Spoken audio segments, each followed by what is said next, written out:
One of the best abilities or standout abilities of Google Files is the fact that you can share and collaborate on the same document with others.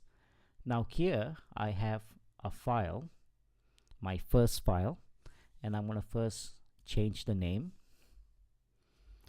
to Roger Federer Info and click OK. Now I'm a big fan of Roger Federer and his tennis, and a friend of mine wanted some information on Roger Federer. By the way, this picture here is not a copy and paste picture, but actually it's a link that is directed to this image on the web. Now moving on to sharing this file. Now I would like to share this file with someone who could collaborate with me on this file to add a little bit more information, and these are some of the information that I've found and I've provided. Now how do I do that? Now if you go to the top right hand corner here, you can see there's a button, a blue button with a lock on it, and it says share.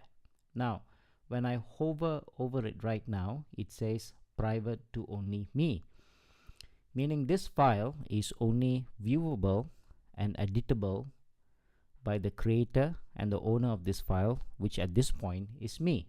Now if I were to click the share button, this pop-up window will give me a few information. First of all, it has a link. It has actually created a link that I could share with anyone who wants to have access to this file. But at this point of time, this file is private, only I can access it. I am also the owner. Now I can change this by clicking this button change, and it gives me a few options. Let's go through one by one. The first one, it says public on the web.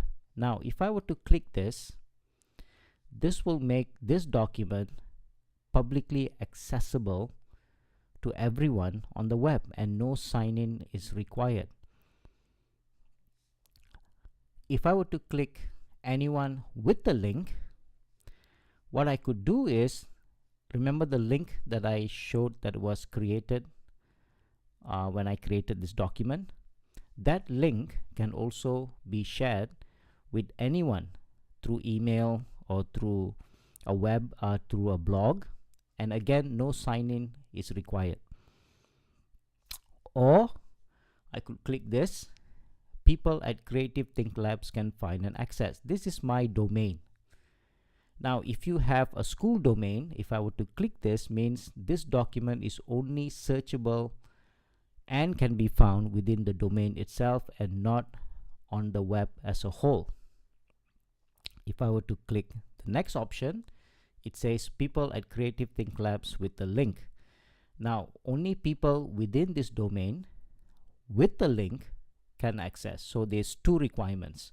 First, you need to have the link, and secondly, you have to be in that domain. Or I can be more specific by sharing it only certain people that I want to share.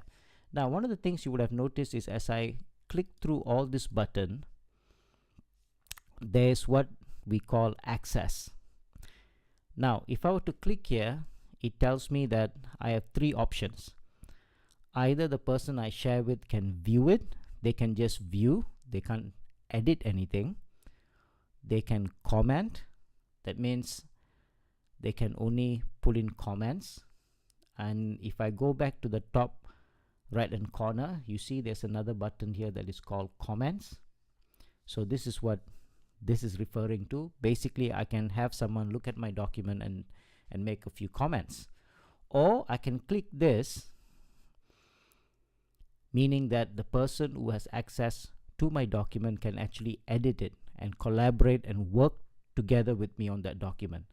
So that is what I am going to do. I'm going to click can edit, but I am going to click specific people because I don't want this to be public.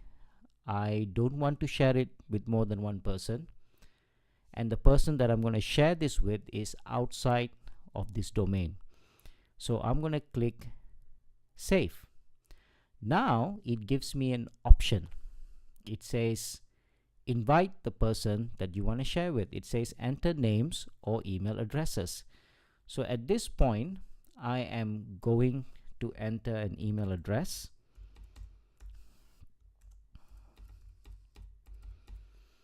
I can put a comma and add another email address, but I'm only going to share this with one person. And it says can edit.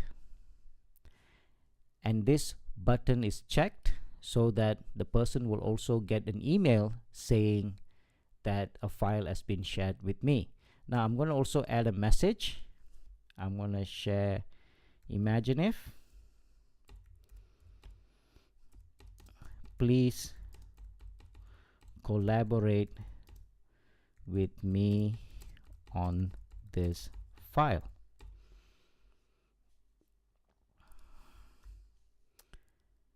And I'm going to check the options one more time. The email is correct. The friend that I'm sharing this with can edit, and he's also going to be notified by email that he has received a file that someone wants to share with him, and I will click send.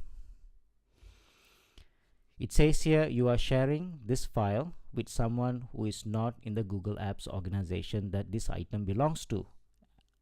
To confirm this, I will click yes,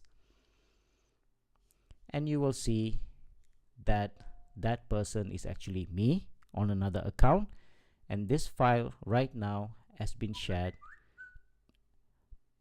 to mano@imagineif@gmail.com, and this person right now will be able to edit on this file. I'm going to click done, and he will able to add a little bit more information.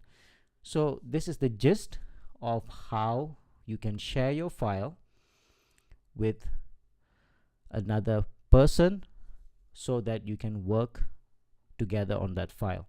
Now if I overshare, it's no longer private, it is actually shared with one person. So this same file can be shared with multiple people, and later on in videos we will look at how I can utilize this powerful sharing and permissions to really make use of the powerful tool that Google Docs is. Till we meet again, bye.